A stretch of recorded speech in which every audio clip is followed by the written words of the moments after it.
함께 은혜 나눌 말씀은 고린도전서 15장 9절로 11절 말씀입니다.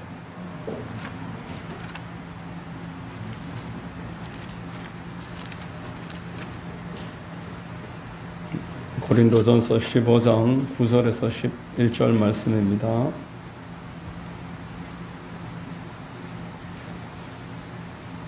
제가 봉독하겠습니다.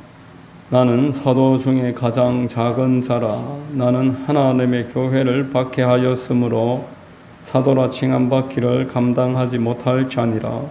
그러나 내가 나 된 것은 하나님의 은혜로 된 것이니 내게 주신 그의 은혜가 헛되지 아니하여 내가 모든 사도보다 더 많이 수고하였으나 내가 한 것이 아니요 오직 나와 함께 하신 하나님의 은혜로라.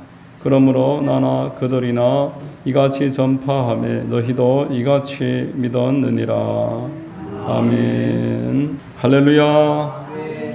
주일 오전 예배에 나오신 여러분들 주님 이름으로 환영하고 축복합니다. 우리 좌우의 분과 한번 인사하시겠습니다. 참 잘 오셨습니다. 참 잘 오셨습니다. 만나서 반갑습니다. 저는 봉독해드린 고린도전서 15장 9절 이하를 통해서 나와 함께 하신 하나님의 은혜, 이와 같은 제목으로 말씀을 전하겠습니다. 성령께서 큰 은혜 더해 주시기를 바랍니다. 네. 자, 여러분, 내가 누구인지를 모르는 것은 매우 큰 불행입니다. 내가 누군 줄 잘 모른다. 참 안타깝고도 힘든 일입니다. 여러분, 마귀가 매우 똑똑하다고 알려져 있지만 마귀는 자기가 누구인지를 몰랐습니다. 그래서 하나님과 비기겠다. 내가 하나님의 자리에 동등되는 자리를 나가 맡겠다. 이렇게 말을 했습니다. 얼마나 어리석으면은 피조물이 창조주와 비기겠다. 이런 생각을 했겠습니까? 지금도 여러분, 내가 하나님처럼 되겠다. 내가 하나님의 자리에 오르겠다. 그런 생각을 하는 사람들이 많습니다. 그 사람들만큼 불행하고 가련한 사람들이 없습니다. 하나님을 믿느니 내 주먹을 믿어라. 전도를 하다 보면은 그런 말을 하는 분들이 참 많습니다. 어떻게 자기 주먹을 믿겠습니까? 그 말을 하는 사람들이 50년 후에도 자기 주먹을 믿겠습니까? 50년 후에 그런 말을 하는 사람이 살아있을 사람도 많지 않을 겁니다. 하나님 앞에 다 서야 되는 것입니다.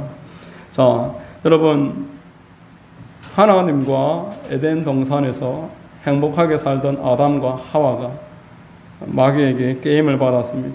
뭐라고 유혹을 했습니까? 하나님처럼 될 수 있다. 너는 하나님이 되어라. 이렇게 유혹을 했습니다. 요새 말로 말하면은 예배 드리지 말고 시원한 에어컨 아래에서 피서를 즐겨라. 또 전도하거나 기도하지 말고 하고 싶은 대로 하고 살아라. 자, 창조 때부터 지금까지 마귀가 역사하면서 우리에게, 사람들에게 하는 미혹은 공통된 내용입니다. 하나님처럼 되라. 지금도 얼마나 이런 말들을 사람들이 좋아합니까? 내 인생은 내 것이다. 내가 하나님이다. 그런 뜻입니다. 자, 어떤 철학자가 이런 말을 했습니다. 사람은 네 가지가 없어서 참 허무하게 살아간다. 네 가지가 없다. 어려서는 철이 없어서 허무하게 산다. 젊어서는 정신이 없어서 허무하게 산다. 중년의 때는 틈이 없어서 허무하게 살고 노년의 때에는 힘이 없어서 허무하게 산다. 이 네 가지가 없어서 계속 허무하다. 지나고 나면은 후회될 수밖에 없다. 노년 이 철학자가 이야기했습니다. 까딱 잘못하면은 평생 어릴 적부터 노년에 이르기까지 계속 허무하게 살 수밖에 없다. 자, 여러분, 값진 삶을 살기를 원하시면은 하나님의 은혜가 있어야 함을 믿으시기를 바랍니다. 성경은 값진 삶을 살 수 있는 방법을 알려주고 있습니다. 하나님의 은혜가 임하면 자기가 누군 줄 알게 된다. 성경은 말하고 있습니다. 사도 바울은 어떤 사람입니까? 참 과거를 말할 만한 그런 사람입니다. 훌륭한 가문에서 학력도 학벌도 배경도 좋았던 사람입니다. 그런데 자기 잘난 맛에 살아가던 이 사도 바울이 하나님을 만나서 그 눈에 허물이 벗겨집니다. 그리고 하나님을 바르게 보게 되니까 빛이신 하나님 앞에 자기가 누구인지 깨닫게 되었다라는 것입니다. 여러분, 하나님의 은혜는 우리를 바르게 알게 합니다. 내가 잘못된 길을 걸어갈 때 잘못된 길을 가로막아 주시는 것이 하나님의 은혜인 줄로 믿습니다. 구약 성경에 보면은 요나라는 선지자가 하나님이 그 아수르의 수도 니느웨로 가서 복음을 전하라고 할 때 거절을 하고 반대편으로 도망을 가다가 풍랑을 만나게 되고 물고기 뱃속으로 들어가게 됩니다. 그리고 회개하고 하나님이 맡겨주신 사명을 감당하는 것을 보게 되는 것입니다. 가로막아 주셨습니다. 모세도 마찬가지입니다. 젊어서 혈기로 내 능력으로 일을 해보려고 했던 모세가 하나님이 그 앞길을 가로막아 주셔서 결국 살인자가 되고 도망자가 돼서 광야를 헤매다가 나이 80이 되었을 때 그는 반성을 하고 다시 한번 하나님 앞에 깊이 쓰임받게 된 줄로 믿으시기를 바랍니다. 잘못된 길을 가는 사람에게는 하나님의 은혜가 필요합니다. 오늘 본문의 사도 바울은 하나님의 은혜를 받은 사람입니다. 자기가 누구인지 명확하게 알고 있는 바울의 모습입니다. 본문 9절 말씀에 나는 사도 중에 가장 작은 자라. 나는 하나님의 교회를 박해하였으므로 사도라 칭함받기를 감당하지 못할 자라 이렇게 말했습니다. 그가 자기 자신을 어떻게 표현하는지 한번 보면은 자기 자신에 대해서 깊은 성찰을 하고 있구나. 하나님의 은혜를 많이 받으면은 바울처럼 되는구나.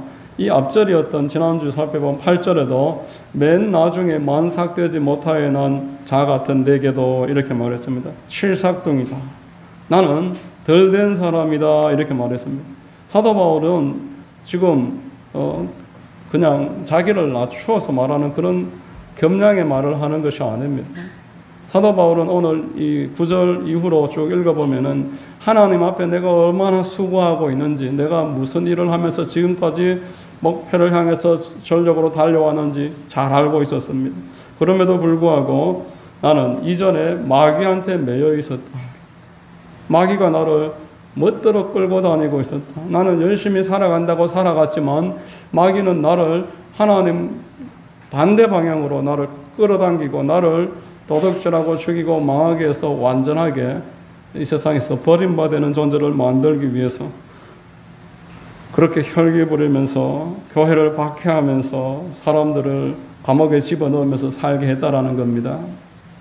자, 여러분, 바울에게 하나님의 은혜가 임했습니다. 그 눈에 허물이 벗겨졌습니다. 사도행전 9장의 17절 한번 같이 읽어보겠습니다. 아나니아가 떠나 그 집에 들어가서 그에게 안수하여 이르되 형제 사울아, 주 곧 내가 오는 길에서 나타나셨던 예수께서 나를 보내어 너로 다시 보게 하시고 성령으로 충만하게 하신다 하니 즉시 사울의 눈에서 비늘 같은 것이 벗어져 다시 보게 된지라. 일어나 침례를 받고 이렇게 말합니다. 오늘도 이 사도 바울에게 임했던 동일한 은혜가 우리 모두에게도 임하시기를 바랍니다. 아멘. 말씀을 통해서 기도를 통해서 찬송을 부를 때 예수 그리스도를 만나면은 그것이 은혜인 것입니다. 하나님이 내 앞길을 막아주실지라도 내 눈의 허물을 벗겨주셔서 하나님을 알고 나를 안다면 나는 오늘 은혜 받은 사람입니다. 자, 여러분, 하나님의 은혜가 임하면 두 번째, 나를 알고 교회를 알게 되는 것입니다. 사도 바울은 내가 알지 못하면서 했던 일은 교회를 박해했던 일이다 이렇게 이야기를 하고 있습니다. 여러분, 그가 무슨 일을 했습니까? 뭐 교회 간판을 뜯었습니까? 십자가로 부서뜨렸습니까? 그는 그저 예수 믿는 사람들을 잡으러 다녔을 뿐입니다. 내가 하나님을 믿고 유대교를 섬기는데 이에 반대되는 이야기를 하는 예수 믿는 사람들을 잡아서 감옥에 집어넣은 것밖에는 한 일이 없는데 하나님의 교회를 박해했다 이렇게 이야기하는 것입니다. 왜 그렇습니까? 사도 바울에게 나타났던 예수께서 예수 믿는 사람들이 곧 교회다. 그들은 나의 몸이다. 이렇게 말을 했던 것입니다. 사도행전 9장 1절로 5절입니다. 사울이 주의 제자들에 대하여 여전히 위협과 살기가 등등하여 대제사장에게 가서 다메섹 여러 회당에 가져갈 공문을 청하니 이는 만일 그 도를 따르는 사람을 만나면 남녀를 막론하고 결박하여 예루살렘으로 잡아오려 함이라. 사울이 길을 가다가 다메섹에 가까이 이르더니 호련히 하늘로부터 빛이 그를 둘러 비추는지라. 땅에 엎드러져 들으매 주여 누구시니까 이르시되 사울아 사울아 네가 어찌하여 나를 박해하느냐 하시거늘 대답하여 하되 주여 누구시니까 이르시되 나는 내가 박해하는 예수라. 하나님이 보실 때 교회와 나는 하나다, 한 몸이다 이렇게 말씀하고 있습니다. 여러분 요사이 신앙이 참 개인주의적으로 흘러가는 양상을 보이고 있습니다. 말세가 되면은 하나님 사랑하는 것보다 성도들이 자기 자신의 쾌락을 더 쫓는다고 성경은 우리에게 말을 합니다. 어떤 설교사들은 누구를 인식해서 그렇게 이야기를 하는 줄 모르겠지만 성도들은 일주일에 한 번 예배 드리고 더 이상 교회에 올 필요가 없다. 그런데 아주 많은 사람들이 그의 설교를 호응을 하면서 대단히 인기가 높은 설교자가 있습니다. 그 설교자는 그런 이야기를 자주 합니다. 그러나 그 설교자는 지금 이 그리스도의 몸인 교회에 대해서 잘 모르고 있고 몸은 머리와 연합되어 있을 때에야 바른 길로 갈 수 있음을 외면하고 있는 것입니다. 말세가 되면은 사람들이 자기가 듣고 싶은 소리를 쫓아서 자기 귀를 끌고줄 그런 설교자를 찾아다닌다고 성경은 말합니다. 디모데후서 4장 3절 5절에 때가 이르리니 사람이 바른 교훈을 받지 아니하며 귀가 가려워서 자기의 사욕을 따를 스승을 많이 두고 또 그 길을 진리에서 돌이켜 허탄한 이야기를 따르리라. 그러나 너는 모든 일에 신중하여 고난을 받으며 전도자의 일을 하며 내 직무를 다하라 이렇게 말했습니다. 전도하고 하나님이 맡겨주신 사명을 감당하는 일은 외면하고 내 귀에 듣기 좋고 내가 생각할 때 합리적인 이야기를 해주는 그런 설교자를 그 소리를 듣는 거에만 열중하고 열광한다는 것입니다.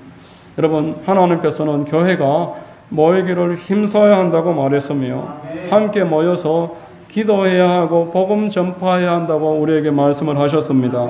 교회는 말씀을 듣고 그 말씀대로 기도하면서 나아가서 날마다 복음을 증거하고 우리 마음은 원이지만 육신이 연약하여 하지 못하는 것을 함께 중보하면서 서로 격려하면서 위로하면서 함께 하나 되어서 나아가기를 우리 주님 바라시는 줄로 믿으시기를 바랍니다. 여러분 하나님의 은혜는 이 교회에 대한 관점을 불신자의 때와는 다르게 만드는 것입니다. 여러분 어찌 성도가 불신자와 똑같은 입장을 가지고 교회를 바라보겠습니까? 바울은 이전에는 나는 교회를 박해하였지만 이제는 내가 교회를 위해서 가장 수고하는 사람으로 바뀌었다. 나는 누구보다 더 이 일을 위해서 헌신하고 있다. 이렇게 이야기를 합니다. 우리 10절 말씀을 같이 한번 읽어보겠습니다. 그러나 내가 나된 것은 하나님의 은혜로 된 것이니 내게 주신 그의 은혜가 헛되지 아니하여 내가 모든 사도보다 더 많이 수고하였으되 내가 한 것이 아니요 오직 나와 함께 하신 하나님의 은혜로라 이렇게 말했습니다. 사도가 다른 사도들보다 더 많이 하나님의 교회를 섬긴 것은 나에게 하나님의 은혜가 임했기 때문이다 이렇게 말씀합니다. 저와 우리 모두에게도 이런 은혜가 있게 되시기를 주의 이름으로 축원합니다. 여러분 교회는 하나님의 몸입니다. 여러분 우리가 일주일 내도록 다른 곳에 있다가 일주일에 1시간만 함께 예배드리는 것으로 결코 충분할 수가 없습니다. 그렇게 해서는 1년이 지나도 이름도 모르고 심지어 나이도 모르고 기도 제목도 모르고 전혀 아무것도 알 수가 없습니다. 교회는 가정과 같다고 성경에서 말했습니다. 여러분 가정이 일주일에 한 번 함께 밥만 먹고 그것으로 충분하다고 누가 이야기를 할 수가 있겠습니까? 가정에는 어른이 있고 아이가 있습니다. 그 가정에 가풍이 있는 것입니다. 그래서 영적인 어른들이 영적인 어린아이들을 가르치고 보호하고 아이들은 어른을 보고 배우는 것입니다. 초신자들이 교회에 와서 예배드리는 모습을 보고 배우는 것입니다. 기도는 저렇게 하는 것이구나. 교회는 이렇게 섬기는 것이구나. 보고 따라하면서 성장하는 것이지 들어서 배우는 게 결코 아니라는 겁니다. 여러분 들어서 배우셨습니까? 다 보고 배우는 것입니다. 우리 하나님께서는 교회를 이렇게 연합되게 하셔서 누군가에게 많은 은혜를 주시고 그가 교회를 섬기는 모습을 보면서 초신자들이 보고 같이 그 일을 따르면서 은혜를 동등하게 받게 하십니다. 영적으로 자라나가게 하시는 것입니다. 섬기는 자에게 은혜가 있는 줄로 믿으시기를 바랍니다. 여러분, 세 번째로 은혜를 받으면은 교회를 사랑하고 섬기게 됩니다. 오늘 본문의 11절에 이렇게 말씀했습니다. 그러므로 나나 그들이나 이같이 전파하며 너희도 이같이 믿었느니라 이렇게 말씀합니다. 초대교회의 신앙의 모습입니다. 하나님을 모르던 사람은 하나님을 모를 때에는 마귀의 종이 되어서 교회를 박해를 하지만 하나님의 은혜를 받으면 이렇게 충성스럽게 교회를 섬기는 자가 된다. 초대교회에 이렇게 가르쳤고 내도 나에게서 너희들도 이렇게 배웠으며 우리 모두는 다 그렇게 배우고 살아가고 있다 이렇게 말하는 것입니다. 오늘도 살아계신 하나님은 교회를 위해서 수고할 사람을 택해서 은혜를 부으십니다. 은혜를 부어주시는 것은 그를 교회를 세우라고 은혜를 부어주시는 것입니다. 그거 외에 무슨 이유가 있겠습니까? 건물을 세우라는 뜻이 아니고 내 신앙을 돈독하게 하고 불신자들과 초신자들의 신앙을 세워주면서 같이 협력해서 이 사회에서 하나님의 나라가 이렇게 확장되고 하나님 믿는 사람들이 이렇게 살고 이렇게 할 때 하나님이 복을 내리신다는 것을 보여줄 사람이 하나님을 은혜 받은 사람이요 그렇게 하라고 은혜를 주시는 것입니다. 여러분, 포항 영덕에 구계교회에 김상태 장로님이라는 분이 있습니다. 제가 2번 이분 직접 예배 말씀 전하는 것을 본 적이 있는데 김상태 장로님이라는 분이 원래 이제 어업을 하셨습니다. 이분 별명이 한국판 베드로입니다. 한국판 베드로. 2000년도에 이분이 집사 직분을 가지고서 그 포항에 구계교회를 섬기고 있었는데 이분이 사업에 실패를 해서 빚이 4억이 있었습니다. 그런데 교회가 너무 오래돼서 천장에 비가 새는 막 벽에도 흙이 막 무너지고 교회가 너무 많이 낡았어요. 가슴이 너무너무 아파서 하나님 앞에 기도합니다. 그리고 동일한 이야기를 목사님한테도 했습니다. 목사님, 제가 이번에 나가서 고기를 많이 잡으면은 성탄절 전에 하나님 나라를 위해서 한번 헌신하겠습니다. 이 목사님이 그분 사정을 지금 잘 압니다. 사업이 너무 어려워졌고 빚이 4억이 그 얼마나 큰 빚입니까? 그래서 울면서 같이 손을 붙잡고 기도를 했습니다. 그런데 놀라운 일이 생겼습니다. 성탄절 바로 전날 2000년 12월 24일 날 신문에 나는 이야기입니다. 여러분, 김상태 집사님은 그냥 낚시하는 분이 아니고 정치어망이라는 큰 망을 던져놓고 이 1m 지름의 그 구멍으로 물고기가 그 안으로 들어가는데 이 정치어망이 그분 혼자 던지는 것도 아니고 여러 그 어망이 있습니다. 수많은 사람들이 어망을 던져놓습니다. 그런데 다른 어망에는 한 마리도 안 들어가고 이 김상태 집사님의 정치어망에만 사람 크기만한 방어가 2370마리가 들어갔어요. 2370마리. 많이 잡으면은 300마리 미만입니다. 200마리만 돼도 괜찮고 한 300마리 되면은 어마어마하게 많이 잡는 건데 그날 2370마리. 한 마리가 16만 5천 원. 그걸 팔아서 3억 9천만 원. 그리고 얼마 있지 않아서 밍크 고래가 그 어망으로 들어갔는데 순순히 바닷가로 딸려 나오더랍니다. 밍크 고래가 5천만 원 팔았습니다.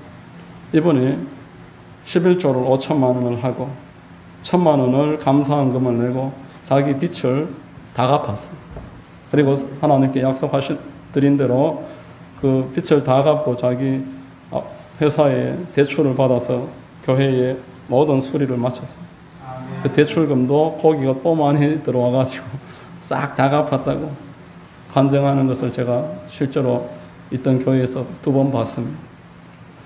자, 여러분, 우리가 하나님의 교회를 섬기는 것이 얼마나 큰 축복입니까? 하나님이 나를 축복하실 이유가 어디에 있다고 생각하십니까?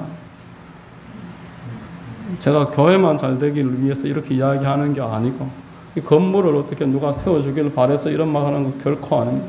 하나님의 은혜는 이렇게 흐르기를 주님이 바라시는 것입니다. 사도 바울에게 네가 왜 나를 박해하느냐 하셨던 하나님께서 김상태 집사님에게 뭐라고 했겠습니까? 네가 참 나의 교회를 돌봐주니까 고맙다. 그렇지 않으셨겠습니까? 자, 여러분, 참된 은혜는 하나님을 아는 것이요, 교회를 아는 것이요, 나를 아는 것입니다.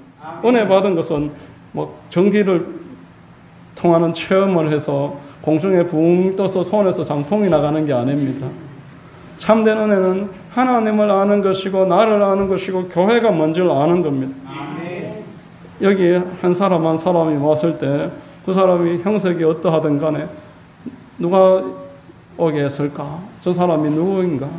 그리스도의 몸이라는 눈이 열리시기를 주의 이름으로 축원합니다. 여러분, 나의 인생을 어디에 투자해야 하는지를 아는 사람이 은혜 받은 사람입니다. 하나님의 은혜는 세상에 누구보다 더 많이 수고를 하게 한 후에 하나님 앞에 나의 나 된 것은 하나님의 은혜로라. 교회 앞에서 이렇게 선언을 하고 그 말을 듣는 사람이 고개를 끄덕끄덕 거리면서 공감할 수 있는 사람, 그 사람이 가장 큰 은혜를 받은 사람인 줄로 믿습니다. 내가 모든 사도보다 더 많이 수고하였으나 내가 한 것이 아니요 오직 나와 함께 하신 하나님의 은혜로라. 저와 여러분들에게도 이러한 하나님의 은혜가 임하게 되시기를 주의 이름으로 축원합니다. 기도하겠습니다. 하나님 아버지, 감사합니다. 오늘 말씀을 통해서 참으로 세상을 향해서 하나님을 등지고 살아가던 자들에게 하나님께서 은혜를 부어주셔서 회개하게 하시고 하나님을 위해서, 하나님의 교회를 위해서, 또 자기 자신의 영원한 삶을 위해서 살아가도록 은혜를 주셨음을 알게 하시니 감사합니다. 우리 또한 사도 바울과 같이 하나님으로부터 큰 은혜 받게 하시고 주님 뜻 가운데서 살아갈 수 있도록 날마다 인도해 주시옵소서. 감사합니다. 이 자리에 있는 성도들을 축복해 주시옵소서.